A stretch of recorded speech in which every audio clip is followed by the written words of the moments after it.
FM 89.1, Radio Universidad. Dentro de un ratito estamos tratando de comunicarnos con Gustavo Córdoba. Con él estuvimos hablando la semana pasada, esta semana también lo recordamos, ¿no? Es un consultor por esta cosa increíble, ¿no? De que el 27% de las personas cree que no hay virus y el 12% es terraplanista. Una cosa de loco. Sí, tal cual, es increíble. El 12% cree que la Tierra es plana, sí, y el 14% tiene dudas. Tiene dudas, una cosa. Pero el gran problema de todo esto es que ¿cuál sería el motivo, ¿no? de creer en esto? Más allá de esto, porque es hasta una cuestión, si se quiere, supongo yo que está filosófica, ¿no? Porque ¿cuál sería el motivo de empezar a pensar que la Tierra es plana y demás? ¿En qué cambiaría, no? Es cuestión de cambiar un palincesto de tantos años. Sí, yo animándome y en forma temeraria a partir de la ignorancia, juego una hipótesis que con Gustavo Córdoba la podemos profundizar y después podemos hablar con un antropólogo, un filósofo, lo que vos quieras. A mí me parece que forma parte de esta nueva casta de la posmodernidad, donde yo tengo un emblema en un programa mío que tengo, que cuando voy a la tapa de diarios lo encabezo diciendo: no importa la realidad, lo que importa es lo que parece. Uh-huh. Entonces me parece que hay toda una consecuencia de la gran mentira que se viene haciendo, que tiene dos cosas: que a la gran mentira una parte se la cree completa y otra parte ya no cree en nada. En esa parte que no cree en nada me parece que están los terraplanistas. Es decir, es tal la desilusión que tienen con el sistema en el que viven, que se han perjurado descreer de todo lo que consideran que una conspiración mundial de Illuminatis está tratando de boicotear la felicidad de la historia. Entonces me parece que pasa por ahí. El terraplanista es un anarco marxista mussoliniano, fascista comunista. Es decir, es una mezcolanza que es un poco también de los que ves en el Obelisco, que tratan de expresar, viste que a veces ves pibes jóvenes que dicen: esto está Bill Gates, los cubanos, es todo entonces me parece que pasa por ahí un poco. Ya no es un tema ni ideológico, ni nada, hay gente que ya no... Ni homos dictatoriales, como dijo Patricia Bullrich. Sí. Asumamos a la charla y lo saludamos a Gustavo Córdoba, ¿te parece, Jorge? Sí, bueno, para que nos ayude a entender todo esto. Por supuesto que sí. Gustavo, ¿qué tal? ¿Cómo te va? Guille Toivero y Jorge Chamorro te saludan. Muchas gracias por atendernos. No, gracias a ustedes, Guille, Jorge, un gusto estar con ustedes en esta tarde. Bueno, Jorge, todo suyo, maestro. No, bueno, fue muy reveladora la encuesta de Gustavo Córdoba. Y preocupante. Sí, preocupante. Bueno, en principio vamos como diría Víctor Hugo, no el gran comentarista Víctor Hugo Morales, a quien admiro, sino el extraordinario Víctor Hugo, el francés. Definamos los términos primero. Así que le pediría a Gustavo si por lo menos para toda la audiencia de acá de la Universidad Nacional de La Matanza nos puede decir concretamente qué es lo que relevó su tan interesante encuesta, si es tan amable, Gustavo. Sí, claro, Jorge. Mira, dos cosas al respecto. La primera es, siempre medimos el contexto nacional, las imágenes, las gestiones, y me imagino a ustedes, y a mí me pasa mucho más frecuentemente, que me aburre ver siempre las mismas preguntas, los mismos temas, y la verdad es que tratamos de enfocarnos en un tema que a mí me llamaba la atención, de tanta gente saliendo a la calle, con tanta virulencia, con tanto ruido, y con tanta convicción al mismo tiempo, ¿no? Porque hay que tener una convicción fuerte para sostener que la Tierra es plana, que uno está en contra del coronavirus, del barbijo, ¿no? Entonces, la idea era saber cuáles eran las motivaciones de esta gente. Y para eso les propusimos a los encuestados una serie de frases que están instaladas en la opinión pública para que nos dijeran qué tan cerca o qué tan lejos se sentían de esas frases. De tal manera de decir, bueno, vamos a ver como hipótesis de investigación si son una minoría intensa y ruidosa o si son algo más que una minoría intensa y ruidosa o si no son para nada representativos. Y la verdad que nos llevamos una sorpresa gigantesca, ¿no? Porque las frases tuvieron un alto impacto, pero ya entramos en eso. El segundo aspecto, y tiene que ver con lo que hablaban ustedes antes de introducirme a la nota, es que hay una degradación en general de los términos de referencia. Así como democracia, o la palabra democracia significa lo que para cada uno signifique, ¿no? También fascismo ya no significa lo que significaba antes, digo, y hay un montón de palabras, libertad, república, que evidentemente con el mal uso o la mala praxis lingüística y de acción política han caído en un momento realmente pésimo, ¿no?, en su interpretación. Entonces, juntemos además con el fenómeno de las fake news, juntémoslo además con una derecha que le ha encontrado la vuelta, digamos, al trabajo digital. Bueno, vamos a tener un cóctel sumamente explosivo, porque evidentemente tiene mucho que ver también la copia de las agendas foráneas, ¿no? Me parece que en este caso vemos una identidad única entre lo que se genera en Estados Unidos en la campaña de Trump, en la derecha republicana norteamericana, y el resto de las derechas a niveles mundiales, ¿no? Y Argentina no está exento de eso.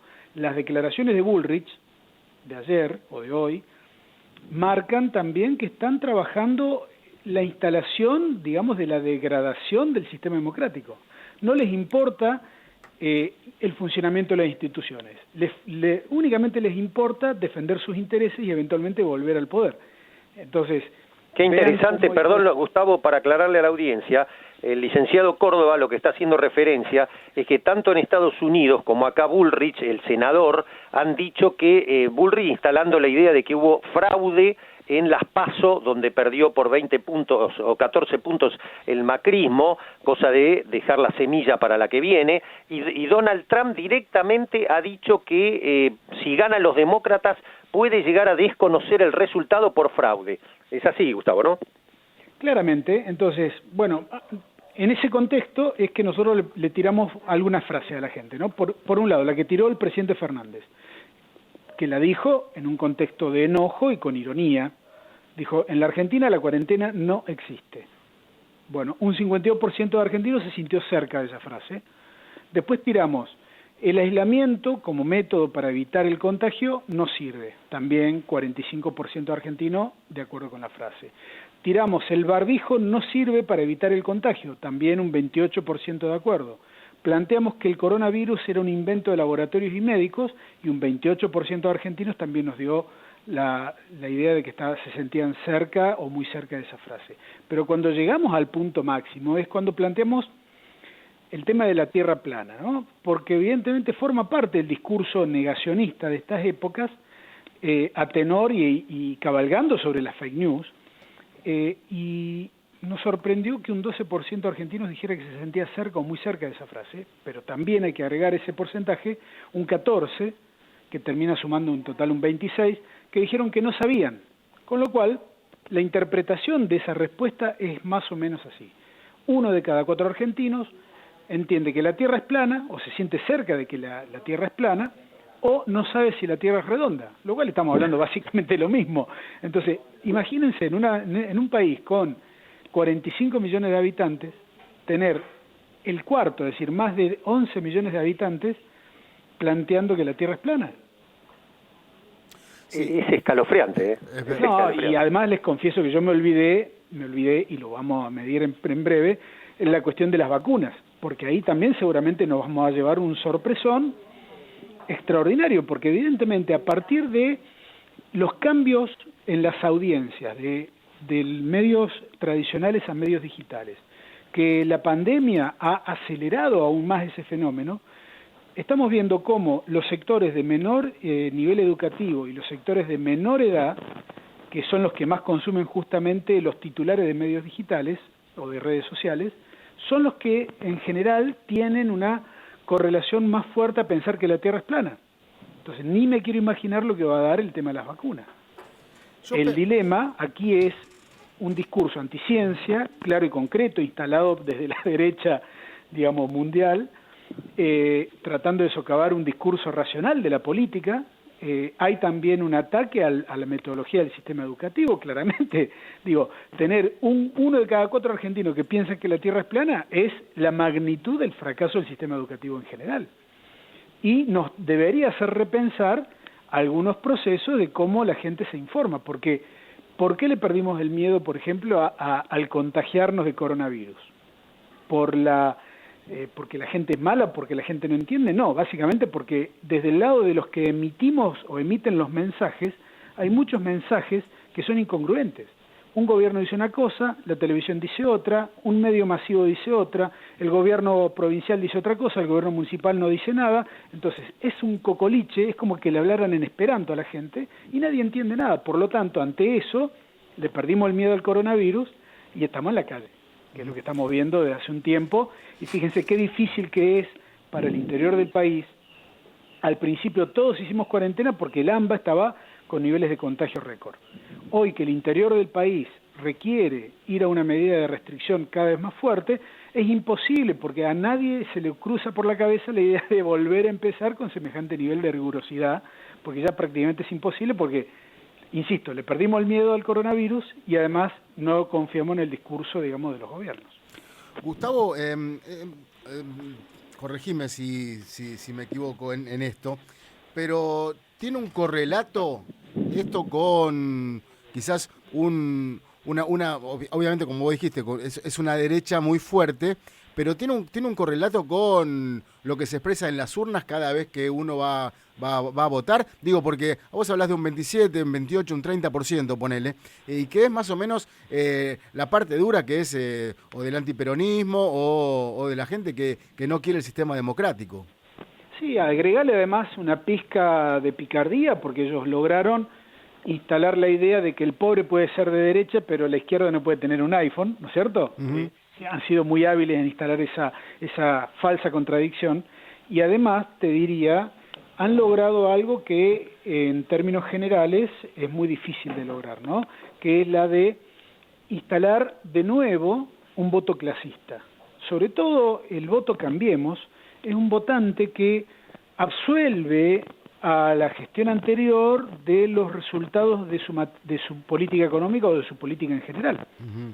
Lo votan por una cuestión de clase o lo votan por una cuestión de ideología, ¿no? Por una cuestión de la antinomia con el peronismo. Básicamente el combustible ideológico del voto clasista es el antiperonismo.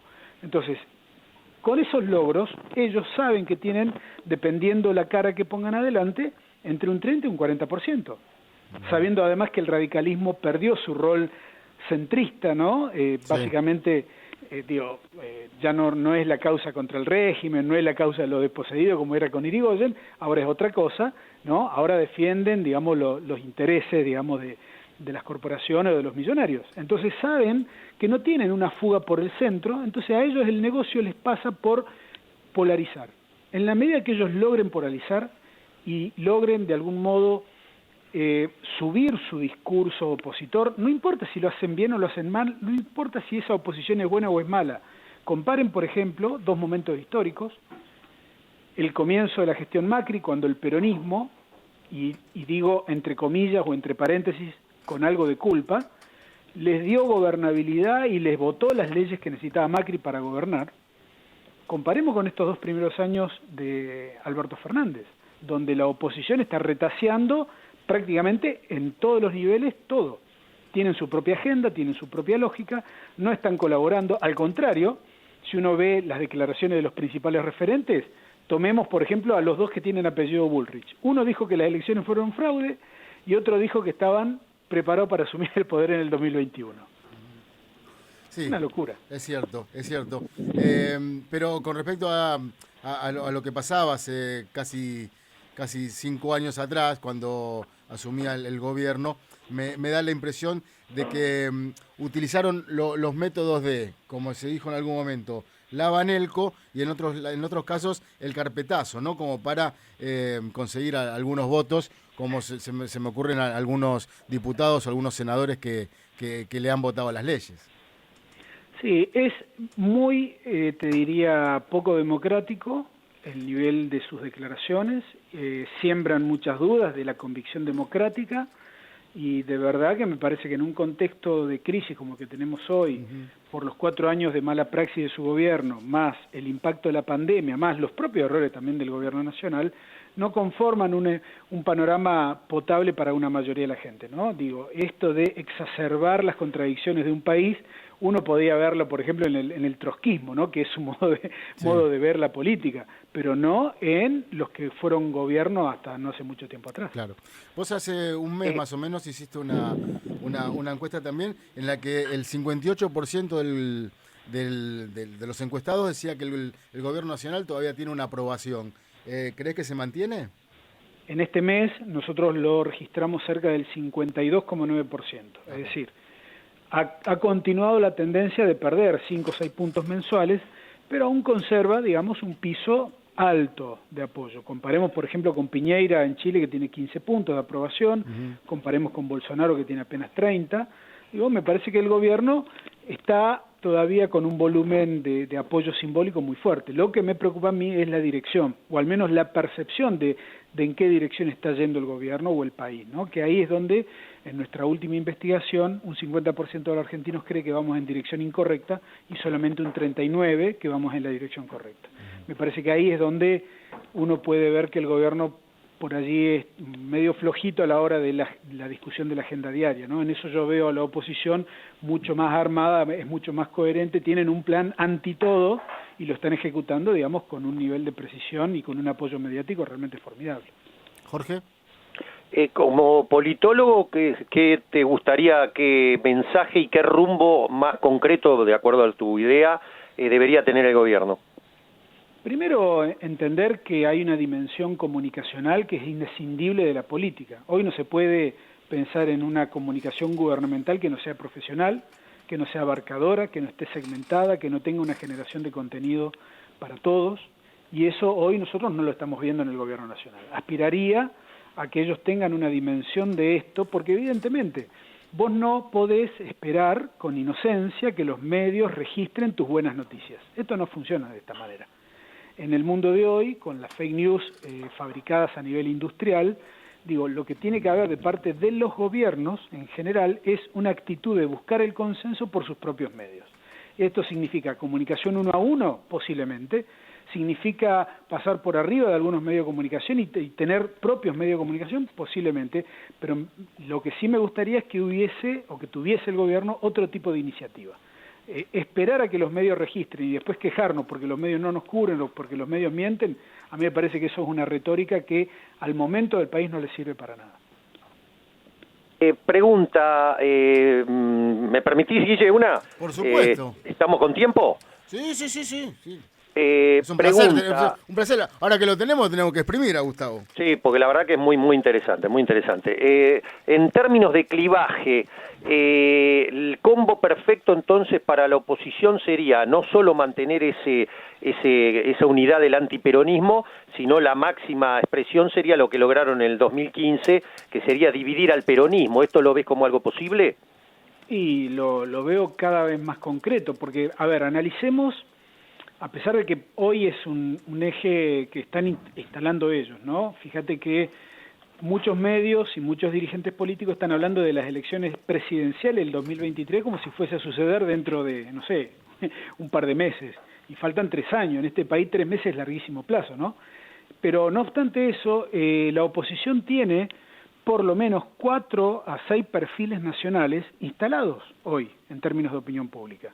Es decir, ellos lo que necesitan es desgastar al oficialismo nacional y prepararse para eventualmente hacer una elección pareja. Una derrota por poco para ellos en la próxima elección legislativa sería un gran triunfo, y esperar el recambio del 2023 con muchas expectativas. Difícil es el panorama, digamos, en la provincia de Buenos Aires para el oficialismo, tanto provincial como nacional, porque evidentemente allí es donde se va a dar, a mi criterio, la pelea más importante. Digo, si en la provincia de Buenos Aires la oposición, imaginemos por ejemplo con María Eugenia Vidal o Ritondo, que son dos muy buenos candidatos, logran un piso electoral de 30 a 35 puntos, bueno, yo creo que el gobierno nacional debe pensar y debe trabajar mucho para mejorar su performance y la opinión de los bonaerenses y de los argentinos, ¿no? Porque si esa es la hipótesis, vamos a tener un 2023 muy justo, donde a ninguna de las dos fuerzas principales le sobra nada y donde otra vez los moderados van a definir la elección, no los núcleos duros. Los núcleos duros te garantizan intensidad, te garantizan un piso, pero fíjense que tanto en el 2015 como en el 2019 las presidenciales se definieron por el corrimiento de los moderados hacia un lado o hacia el otro.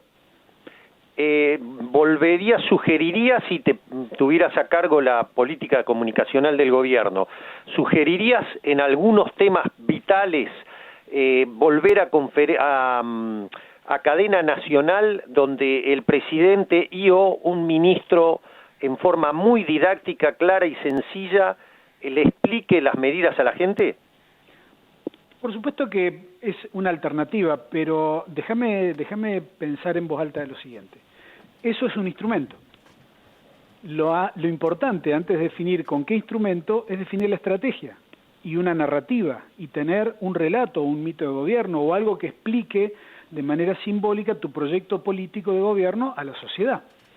Digo, comunicar por comunicar, yo te diría que hoy no vale nada, es igual a cero. El gobierno tiene que tener un propósito, tiene que tener una identidad narrativa que hoy, a mi criterio, no la tiene, o al menos la exhibe cada tanto de manera muy, te diría, poco profesional, porque no es bueno que el presidente, por ejemplo, a mi criterio, ¿no? La mejor entrevista que dio fue en TN hace 15 días atrás. Es espectacular. Pero así como ganó esa muy buena entrevista, el resto de las apariciones públicas del presidente y de los ministros fueron deficitarias. Entonces, ¿de qué te sirve ganar un día a la noche cuando estás perdiendo el resto de los días del mes? Ahí hay un desequilibrio. Me parece que en general habría que mejorar en ese punto, en ese aspecto.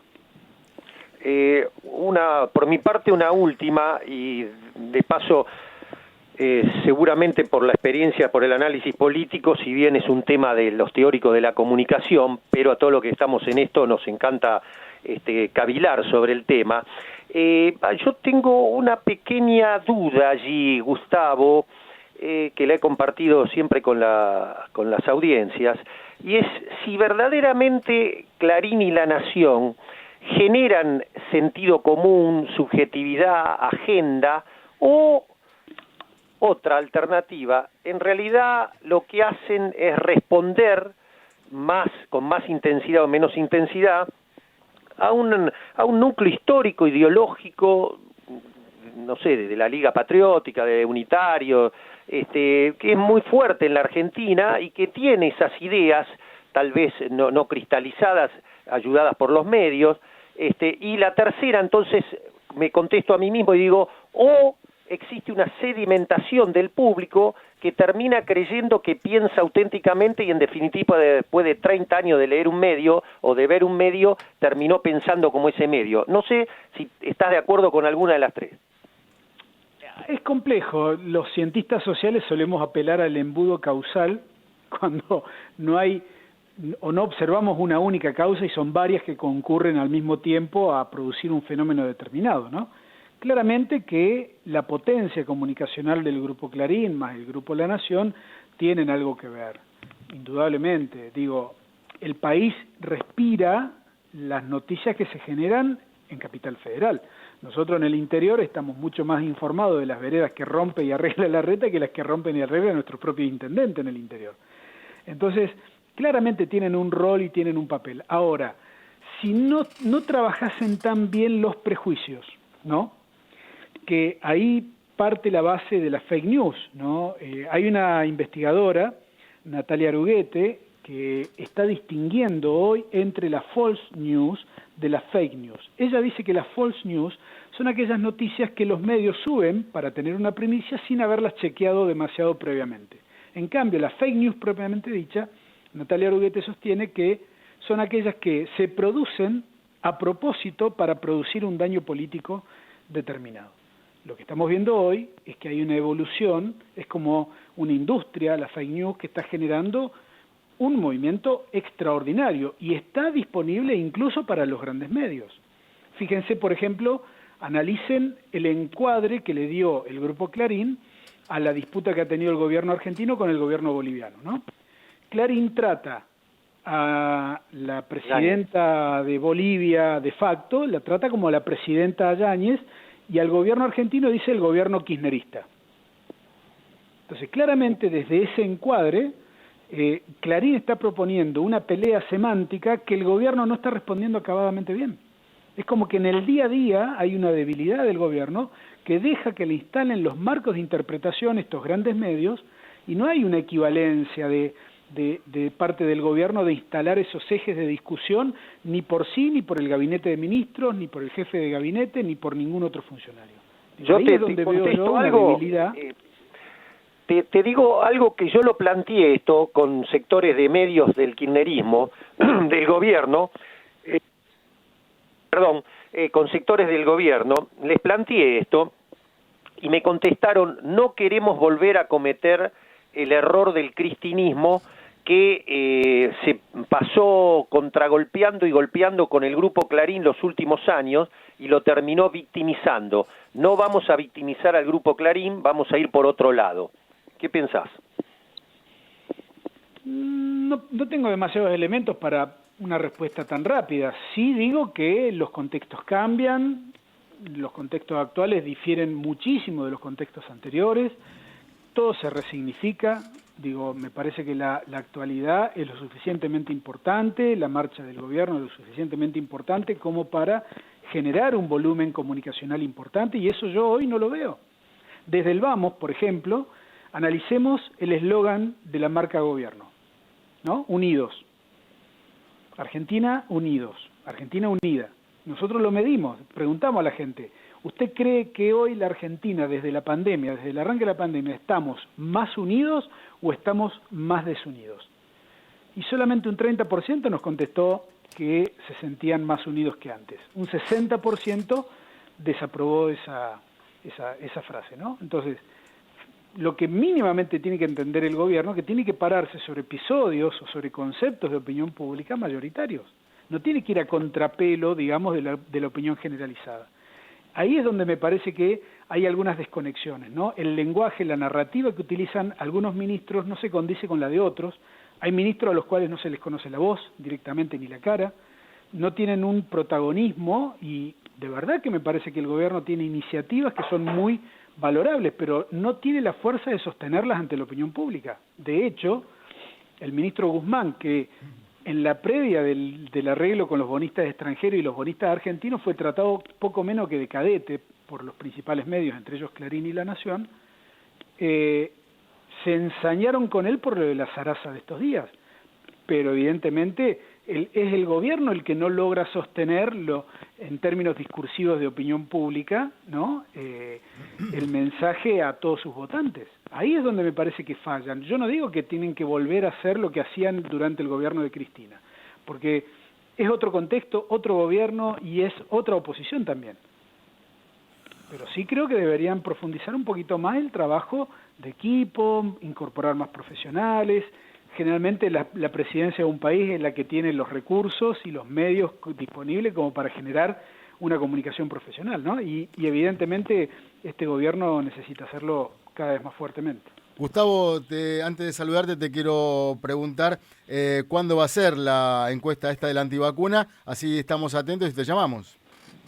No, ya la publicamos, está en nuestra página web, subancórdoba.com, sí.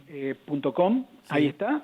Es el trabajo del mes de septiembre, pueden sacarlo, bajarlo, compartirlo, difundirlo.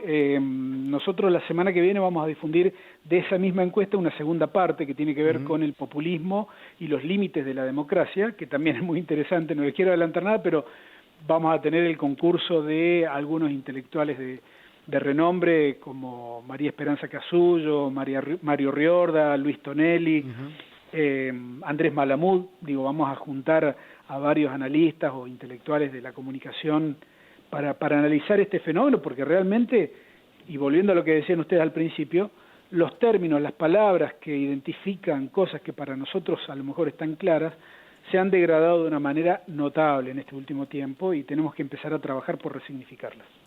Te mando un abrazo grande y gracias por atendernos, Gustavo. No, agradecido yo. Que tengan un gran día. Gustavo Córdoba, un consultor que nos echaba mucha claridad sobre muchas cuestiones, ¿no, Jorge? Imperdible, imperdible. Vamos a subir a las redes de la facultad, del instituto, yo a las mías, vos a las tuyas. Vamos a subir esta nota porque no tiene desperdicio.